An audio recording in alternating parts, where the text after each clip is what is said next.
Question number 3 part 6. 5 years hence the age of Jacob will be 3 times that of his son. 5 years ago Jacob's age was 7 times that of his son. What are their present ages? सबसे पहले late कर लेते हैं उनकी present ages को. Late कर लिया. Let the present age of Jacob be x years and present age of his son be y years. बोला 5 years hence the age of Jacob will be 3 times that of his son. 5 years hence मतलब 5 साल बाद. चलते हैं 5 साल बाद. 5 years hence, तो 5 साल के बाद जेकब की एज क्या हो जाएगी?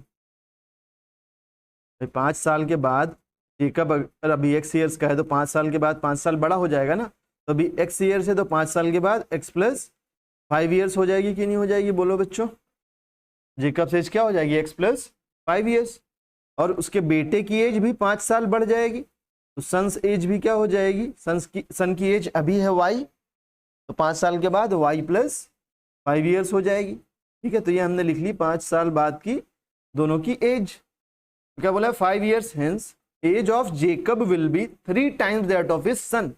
यानी जेकब की एज जो होगी, Jacob's age will be 3 times that of his sun.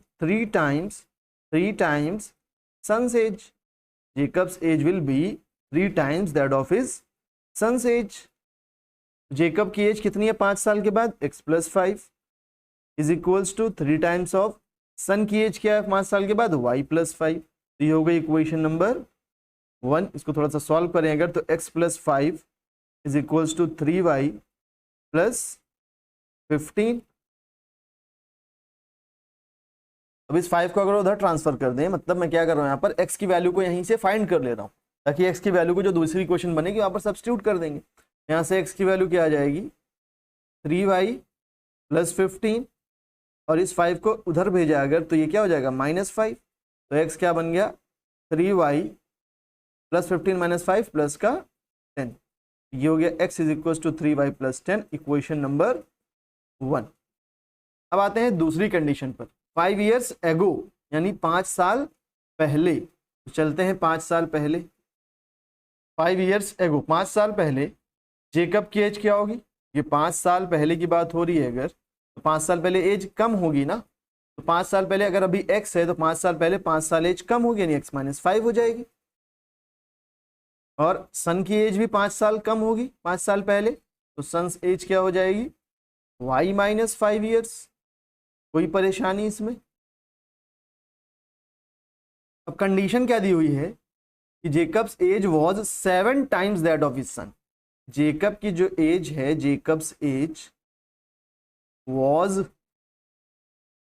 7 times of his son's age. ठीक है, 5 years ago Jacob's age was 7 times that of his son. तो Jacob's age was 7 times son's age. Jacob की age क्या 5 साल पहले? x minus 5 is equal to 7 into son की age क्या 5 साल पहले? y minus 5.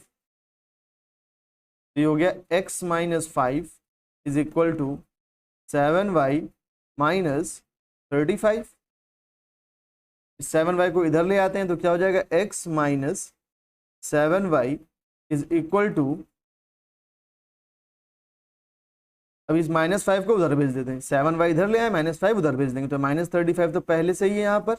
और इस -5 को उधर भेजेंगे तो +5 हो जाएगा. तो यहाँ से इक्वेशन आ गई x minus 7y is equal to minus का 30.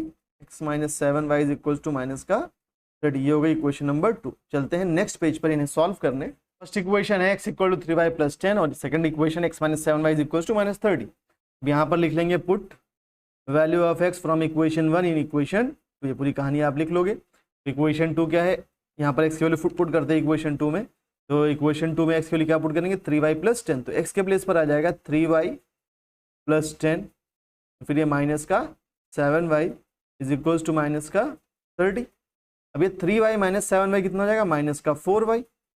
और इस 10 को उधर ट्रांसफर कर देंगे तो माइनस 30 माइनस 10 हो जाएगा.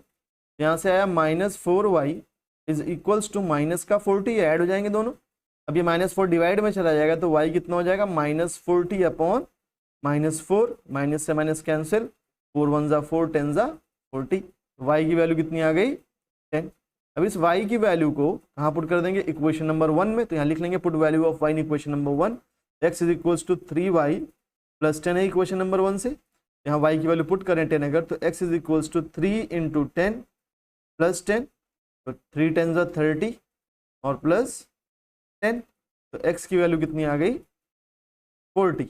अब हमने x और y क्या एज्यूम किया था, x को एज्यूम किया था हमने जेकब की एज और y एज्यूम किया था सन की एज।